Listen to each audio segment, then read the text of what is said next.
Olá, meus amigos, sejam todos muito bem-vindos ao canal Politizando. Eu sou o William Jacob e nesse vídeo vou trazer aqui os números de uma pesquisa que foi feita para o governo de São Paulo. Eu vou focar nos cenários aqui para o governo para tentar entender o que pode acontecer daqui até julho, agosto, quando de fato a gente vai ter as convenções partidárias e os nomes serão escolhidos.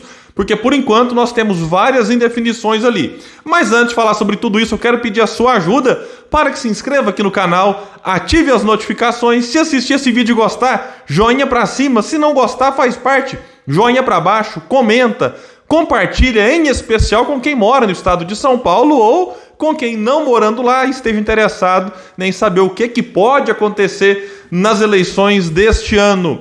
Bom, pessoal, pesquisa Ideia Exame ouviu 1.200 eleitores lá no estado, pesquisa feita por telefone entre os dias 3 e 8 de junho, e ela tem uma margem de erro de 3 pontos para mais ou para menos.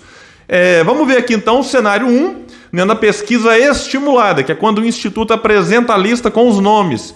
Haddad, que é do PT, lidera com 27%, Tarcísio de Freitas, ex-ministro de Bolsonaro, do Partido Republicano, aparece em segundo com 17%, mas tecnicamente empatado com Márcio França, do PSB, com 14%.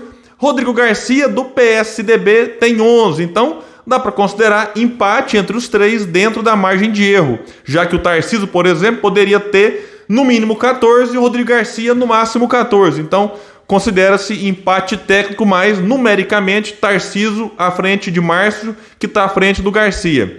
Depois vem Felício Ramul, Vinícius, que é do PSD, ex-prefeito de São José dos Campos, Vinícius Poit, do Partido Novo, e Elvis César, ex-prefeito de Santana de Parnaíba, todos eles com 1 ponto cada. Abraham Weintraub, do PMB, 0,4%, Gabriel Colombo, do PCB, com 0,3%, Altino Júnior, PSTU, 0,1%, ninguém branco e nulo, 15%, não sabem, aqui estão indecisos 13% dos entrevistados. E no cenário 2 eles tiraram Márcio França, já que existe ali a possibilidade de fato de haver um entendimento entre PT e PSB para que tenham apenas um candidato e não concorram, já que vale lembrar, o Alckmin é do PSB, é vice do Lula do PT, então ficaria meio complicado ali no estado manter as duas candidaturas, apesar de que por enquanto nenhum deles arreda o pé e todos os dois dizem que vão até o fim. Vamos ver então como que fica sem o França. O Haddad lidera com 31%, ele ganhou 4 pontos com a saída do França, que tinha 14%. O Tarcísio não ganhou nada, continuou com 17%. Rodrigo Garcia ganhou 3 pontos, foi para 14%. Vinícius Poit ganhou 1, foi para 2%. Felício Ramul e Elvis César continuaram com 1. Abraham Weintraub, 0,4. Gabriel Colombo, 0,3. Altino Júnior, 0,2. Ninguém branco e nulo, aumentou 2 pontos aqui, passou para 17. E indecisos, aumentou 3, foi para 16 pontos. Vamos ver agora como que está a pesquisa espontânea, sem colocar o nome, e o entrevistado responde quem ele quiser. O Haddad lidera com 15, Márcio França vem com 7, Tarcísio 4, Rodrigo Garcia 3, o Dória não vai ser candidato, mas aí o eleitor responde quem quiser, aparece com 2, Elvis César 1, Felício Ramul 0,3, Geraldo Alckmin 0,3, Vinícius Poit 0,1, Altino Júnior 0,1 também, outro 0,4, ninguém branco nulo 23 e indecisos 44. Então se a gente somar aqui, você tem 67% de eleitores que, sem a lista, não respondem nenhum ou simplesmente dizem que votariam nenhum branco ou ninguém. Testaram aqui 6 cenários de segundo turno. Vamos ver o cenário 1, que é o Haddad contra o Garcia. Nesse caso, é o único cenário em que o Haddad vence com uma vantagem acima da margem de erro. O Haddad tem 38, Rodrigo Garcia 29, com uma diferença de 9. E a margem de erro de 3 pontos para mais ou para menos, nesse caso, é o único em que o Haddad pode dizer que ganharia essas eleições fossem hoje, mas é sempre bom lembrar que elas não são. Ninguém branco e nulo, 22%, número alto, indecisos 12%. Então, realmente aqui, um cenário curioso. Essa quantidade de eleitores votando branco, nulo ou indecisos em São Paulo está alta. Aqui no cenário 2, Haddad venceria Tarcísio, porém, vejam só, 36 para o petista contra 31 do Tarcísio, uma diferença de 5, então empatados dentro da margem de erro. Ninguém branco e nulo, 23 e indecisos 10. No cenário 3, Tarcísio contra Rodrigo Garcia. O ex-ministro de Bolsonaro marca 32 contra 30 do atual governador. Vale só lembrar que o Garcia era vice do Dória, né, e com a saída do ex-governador para tentar a presidência da República, que ele já desistiu, o vice então assumiu e está agora aí, né, como governador de São Paulo. Então 32 para o Tarcísio contra 30 do Rodrigo, 20 branco, nulo ou ninguém e 19 de indecisos. No cenário 4, nós temos o Márcio França e o Haddad numericamente empatados, cada um deles com 34. Ninguém branco e nulo, 18 e indecisos, 14. No cenário 5, Márcio França derrotaria o Tarcísio, mas também no empate técnico. 37 para o Márcio, 33 para o Tarcísio. Ninguém branco e nulo, 18 e 12% de indecisos. No cenário 6, Márcio França contra Rodrigo Garcia, também um empate técnico. Márcio 38, o Garcia com 33, 13% de ninguém branco e nulo e 16% de indecisos.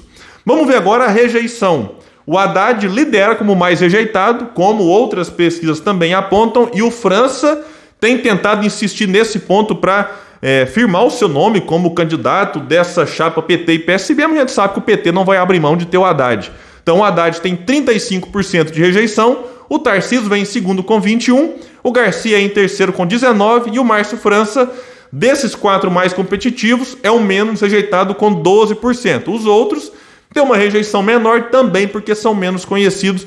Vamos ver como que fica na medida em que a campanha se aproximar. Falando aqui um pouco dos principais nomes, o Haddad lidera com folga, mas mesmo com a saída do França, ele não consegue ter alguma vantagem que lhe garanta uma tranquilidade para vencer no primeiro turno. E no segundo, a rejeição que ele tem, que é bem mais alta do que a dos outros, pode lhe complicar. Vamos aguardar e ver se isso muda, se vão ter alguma estratégia para tentar reduzir essa rejeição, mas não tem conseguido. Como eu disse, outras pesquisas também mostram o Haddad como o mais rejeitado aqui de todos. O Tarcísio já aparece aqui em segundo. Quando ele foi lançado ali, ele aparecia em terceiro atrás do Márcio França, mas já está conseguindo aqui dar uma deslanchada, claro, surfando na imagem de Bolsonaro, que é muito rejeitada em São Paulo, sim. Lá o Bolsonaro ele tem uma rejeição muito alta.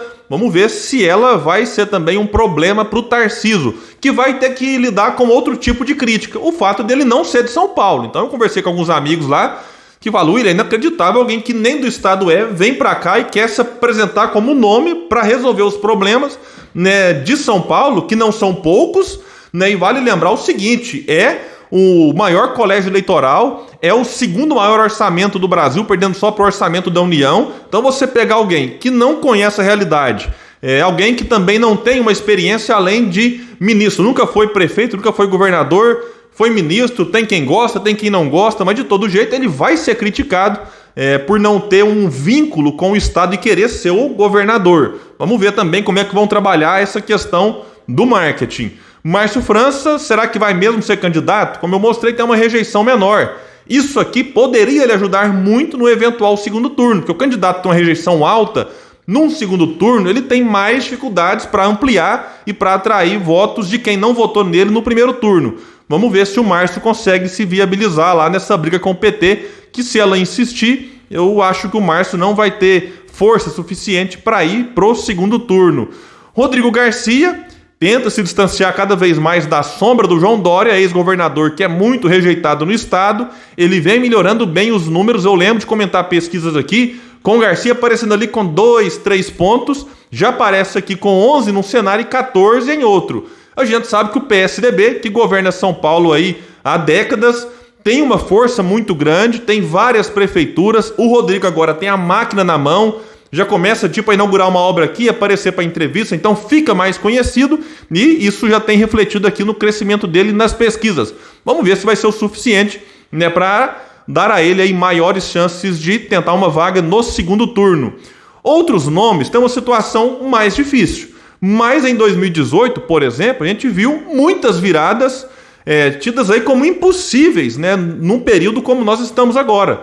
Witzel, por exemplo, marcava 1-2 no Rio de Janeiro. Zema também em Minas Gerais. Ibanez no Distrito Federal. E todos esses foram eleitos. Pegando aqui o exemplo do meu estado, porque eu vivi isso aqui de perto em 2018, o Zema conseguiu encaixar um discurso e se apresentar como alternativa contra PT e contra PSDB, ambos muito rejeitados naquelas eleições. E olha que tanto o PSDB quanto a Anastasia e Pimentel estavam ali, liderando as pesquisas, mas o Zema conseguiu, insisto, encaixar um discurso, teve uma estratégia de colar a sua imagem de Bolsonaro na reta final, percebendo que Bolsonaro, de fato, tinha se tornado uma onda aqui em Minas Gerais, e aí o Zema conseguiu surfar junto nela, foi para o segundo turno e venceu aquelas eleições. A pergunta que fica é, será que dois candidatos aqui que têm algo para mostrar, tem resultado, que é Elvis César, ex-prefeito de Santana de Parnaíba, que é do PDT, que saiu da prefeitura com aprovação aí de em torno de 90%, e Felício Ramute, ex-prefeito de São José dos Campos, também saiu muito bem avaliado, ele que é do PSD. Será que um dos dois aqui vão conseguir mostrar, né, para o eleitor que eles podem sim repetir aquilo que fizeram nas suas cidades? Vamos aguardar e ver. Inclusive, no final de maio, né, circulou algumas matérias tratando da possibilidade, né, eu não vi nenhum dos dois confirmando algo nesse sentido, mas está lá a matéria, né, de um diálogo que talvez significaria para o futuro uma união entre PSD e PDT lá no estado. A matéria, inclusive, eu vou deixar um link aqui, fala que Felício e Elvis se reuniram já pessoalmente algumas vezes, que outras reuniões aconteceriam num futuro próximo, né? Vamos ver então se de fato algo vai surgir dessa conversa deles aqui lá no estado de São Paulo. De todo jeito, a gente vai ficar bastante atento ao que está acontecendo por lá e também em outros estados. E se você puder, nos ajude compartilhando esse vídeo. Vamos trazer mais pessoas para o canal Politizando, porque aqui a gente luta por um Brasil melhor. Valeu, pessoal, e até mais.